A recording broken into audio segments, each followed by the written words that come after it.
Hello, guys, and welcome back. Today, we're looking at the 2017 CSEC Textile Clothing and Fashion paper. If you would have looked at my previous videos, you would have noticed that we already covered question 1 and 2. So right now, we're going to go into question 3. If you find this video helpful, please like, share, and interact in the comments. You know the drill. All right, so let's get into it. Question 3, first of all, is asking us to define any 3 of the following management principles. Now, we have planning, organizing, motivating, and controlling, but we're going to go into a few others. So you might wonder, why do we have to look at management principles?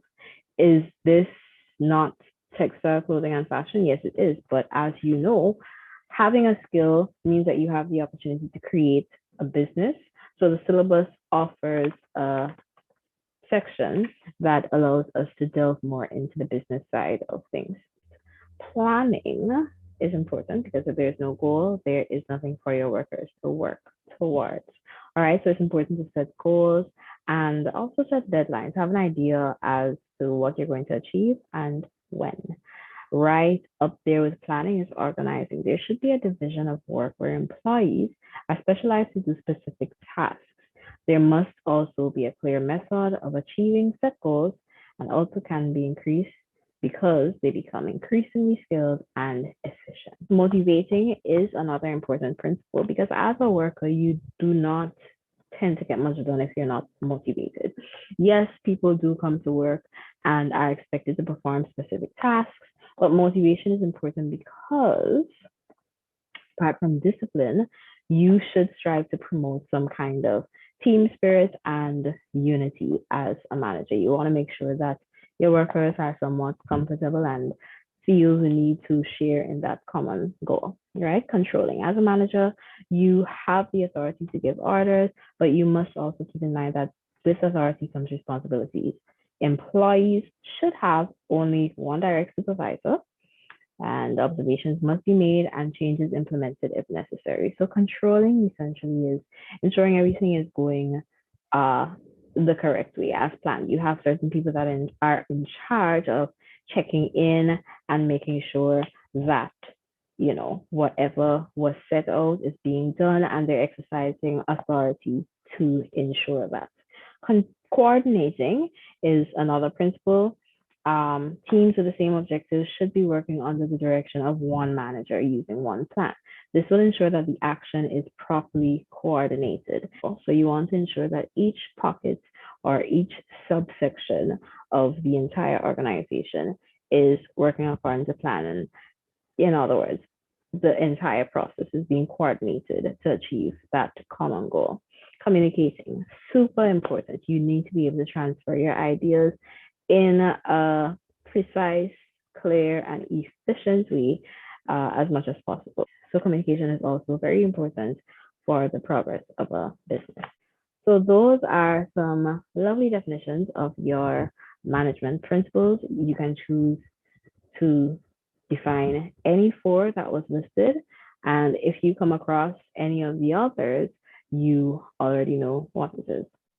An elderly woman from the Caribbean is going on a trip to New York in the summer. Explain 2 factors that should be considered when selecting the outfit she will wear on the day of travel. All right. Again, we need to consider factors, and let's look into the question to see what are the factors that might be most appropriate for this scenario. All right. This elderly woman is elderly, so that's one factor.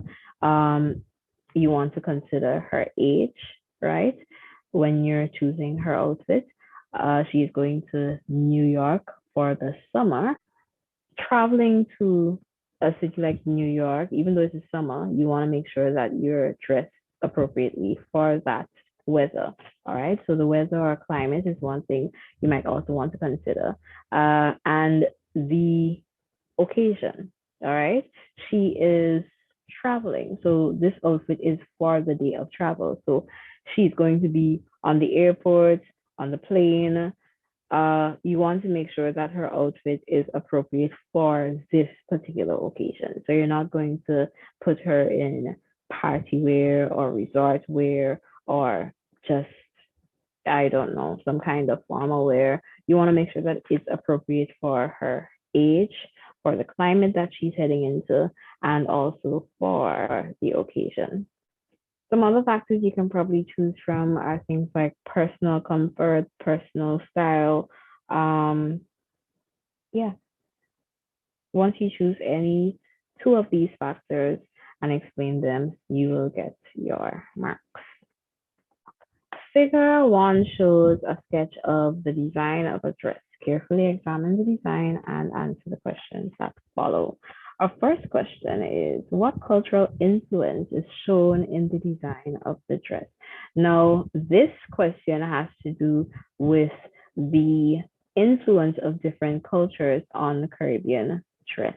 As you know, the discovery of the New World, which included the Caribbean, would have caused an influx of different cultures into our Caribbean space. We would have had the Africans coming in from the transatlantic slave trade. They would have served as the initial workforce when the plantations were established. And with them, they brought their food, culture, clothing, etc. So there are still certain things from the African culture that we still wear and indulge in today.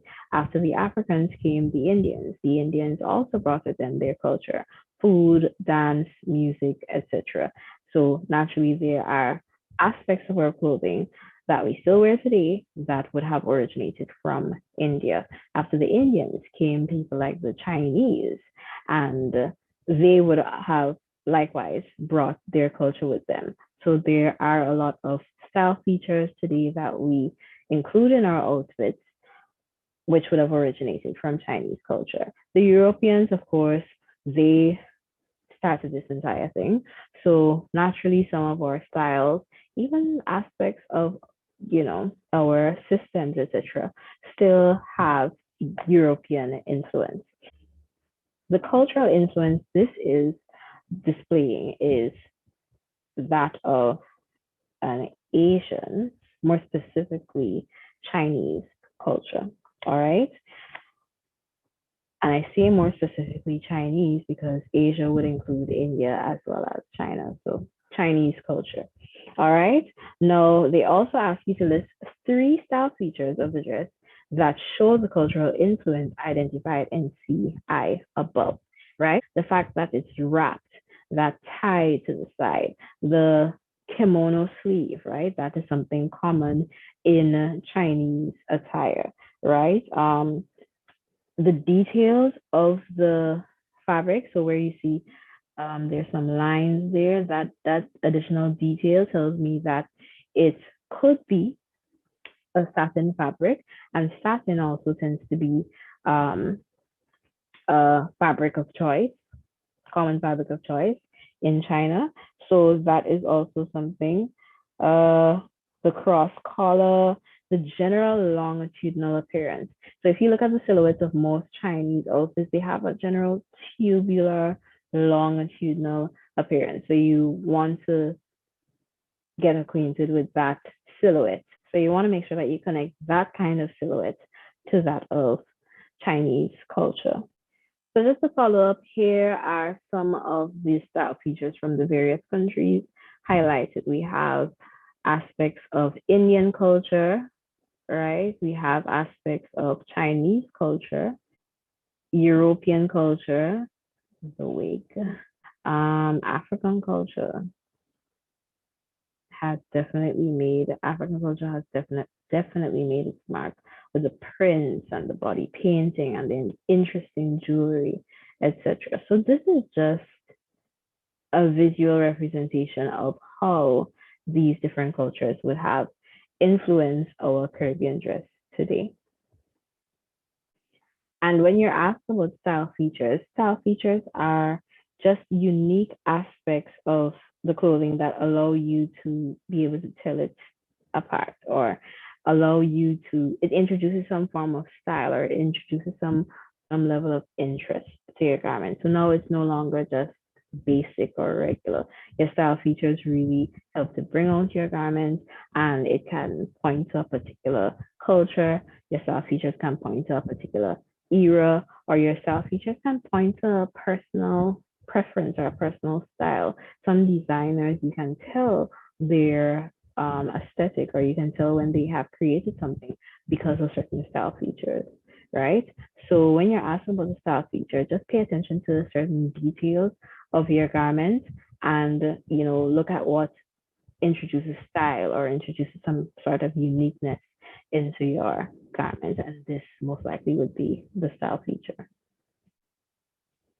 So let's get back to the question. List three style features of the dress that show the cultural influence identified. You can either choose the kimono style sleeve, you can choose the wrap, the cross collar, the satin fabric. Like I said, the detail on the sketch sort of alludes to the fact that it's satin fabric.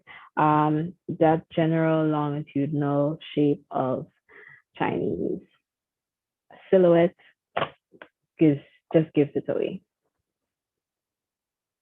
Our next question. A wedding invitation advised that the dress code for guests was formal. A designer created the sketches in figure 2 and recommended that a male outfit for the wedding be made in denim with leather for the jacket yoke. State 2 reasons why the outfit shown in figure 2 is not appropriate for the occasion. Straight off the bat, we can see that the style or the general design of this outfit is casual. It is more leaning on the casual or informal side. So right away, you can see that the design would not be appropriate for such an occasion as a wedding. And the next reason is that the type or the choice of fabric, denim, leatherette, these tend to be heavyweight fabrics. So you're not going to get a formal look from this fabric. All right. So the fabric also would be inappropriate for this occasion.